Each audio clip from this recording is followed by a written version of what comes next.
din naman sa inyo, tayo po ay magsasagawa ng loloobin ng Panginoon na pag-aaral ng mga doktrina ng ating Panginoon.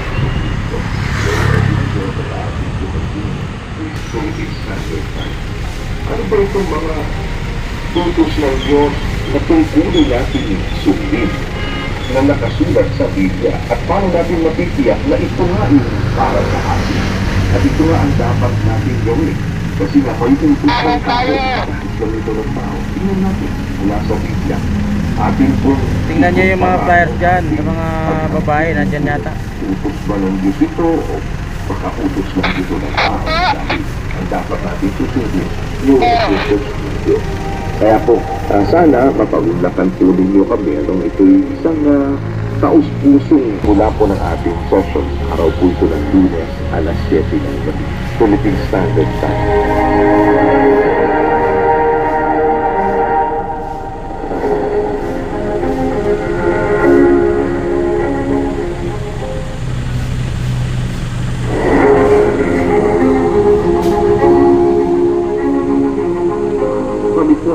Nag-aanyaya din naman sa inyo.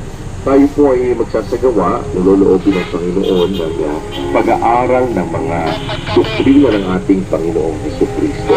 Ang loloobin ng Diyos sa darating po na June 16, 2025. Araw po ito ng Lunes, alas 7 ng gabi. Philippine Standard Time. Ano po itong mga tutos ng Diyos na tungkulin natin sundin na nakasulat sa Biblia at paano natin matitiyak na ito nga yung para sa atin at ito nga ang dapat natin gawin kasi nga may utos ng tao makautos ng awa mo'y bago